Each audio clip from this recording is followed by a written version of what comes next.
Hello viewers, কেমন আছেন সবাই? আশা করছি অনেক ভালো আছেন। তো চলে আসছি নতুন একটা ভিডিও নিয়ে।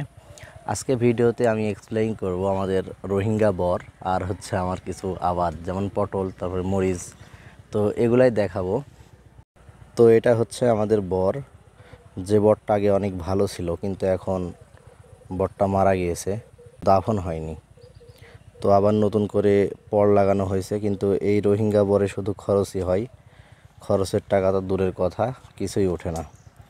বছরে একবার পান ভাঙা হয়, মানে একবার পান ভাঙলে আর ভাঙতে আসতে হয় না। তো এই সেই বরের অবস্থা খুবই খারাপ। এই তো 2 পুন এখানে বর, আর অন্য জায়গায় আছে আমাদের যে বরটা, সে বরটা একটু ভালো, তবে এই বরটার অবস্থা খুবই করুণ। এ পাশে হচ্ছে লিচুর বাগান। এই লিচুর বাগান নিয়েই ভিডিও আসবে আগামীকাল, ইনশাল্লাহ দেখতে পাবেন আমার এই পেজে। তো এই হচ্ছে আমার বর, আর এটা হচ্ছে আমাদের চাস্তো ভাইয়ের বর, শান্ত, তারপরে সোহেল ভাই। তাদের বর অনেক ভালো, কারণ তারা অনেক কর্মঠ, আর এদিকে আমরা খুবই আলসে, তো তার জন্য আমাদের বরগুলা খারাপ। এটা হচ্ছে আমার ছোট ভাই শান্তর বর, তো তার বরগুলা দেখেন অনেক ভালো বর।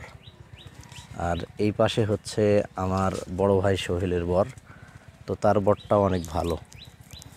ভালো হবে তো কাজ করলে, তাই না? তো তারা অনেক খাটাখাটি করে, তার জন্য অনেক ভালো বর। আসলে যাই যেরকম কর্ম করবে তার সেরকম ফল হবে। তো এই হচ্ছে বিষয়। তো চলেন আমরা এখন বিলের দিকে যাই। তো এটা হচ্ছে আমার ভাগিনা শাহিনুরের বর। দেখেন, বর এত সুন্দর পরিষ্কার করে রাখছে, মনে হচ্ছে যে প্লেটে করে ভাত খাওয়ার মতো, ভাত খাওয়া হবে এরকম একটা অবস্থা। নতুন বর করছে, নতুন পট সবগুলাই অনেক ভালো হয়েছে।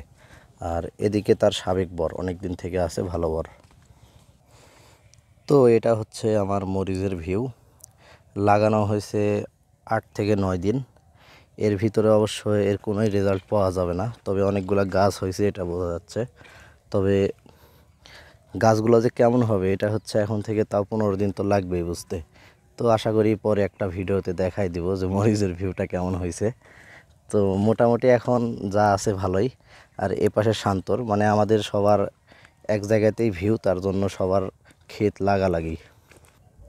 আর এই যে দেখতে পাচ্ছেন সামনে আমার সেই বিখ্যাত পটলের বান, যে বান আমি একাই দিছি।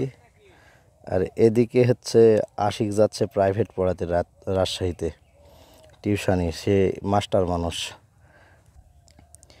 এটা হচ্ছে আমাদের আজিজুল ভাই, আমাদের গ্রামের 5টা মানুষের ভিতরে সে একজন বড় লোক। সে অলওয়েজ কাজের ভিতরে থাকে। এখন যাচ্ছে গরু চড়াতে। এক কথায় ফজরের নামাজ পর থেকে এশার নামাজ পর্যন্ত সে কাজ করে, কাজ ছাড়া সে পৃথিবীর বুকে কিছু আর বোঝেই না। আর সব কথার এক কথা, এটা হচ্ছে আমার সেই পটলের ভিউ, যেটা মাত্র বান দিলাম এবং গাছগুলো বানে উঠছে। আশা করছি এখন থেকে 15 দিন পর থেকে রেগুলার পটল তুলতে পারবো। আর এখনও মোটামুটি খাওয়ার পটলগুলো হচ্ছে 1 কেজি 2 কেজি করে। এখন যাব আমি ফ্রিল্যান্সিং, যেটা হচ্ছে আমাদের সাথে রক্তের সাথে জড়িত। এখন আইটিতে যাব, ক্লাস আছে, তো ক্লাস করাবো এবং সন্ধ্যাবেলা সেখান থেকে ব্যাক করব। তো এই হচ্ছে বিষয়।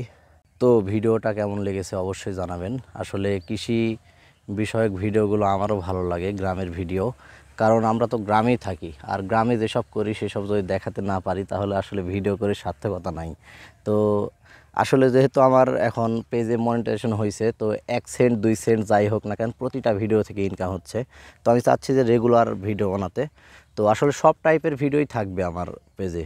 তো আশা করি সবাই সাপোর্ট করবেন, আর চ্যানেলটাকে সাবস্ক্রাইব করে দিবেন, কারণ এসব সবগুলো হচ্ছে আপনার ইউটিউবেও যাবে। আর যারা ফেসবুক থেকে দেখবেন তারা অবশ্যই ফলো করে দিবেন। তো ধন্যবাদ সবাইকে। আসসালামু আলাইকুম, টাটা, বাই বাই।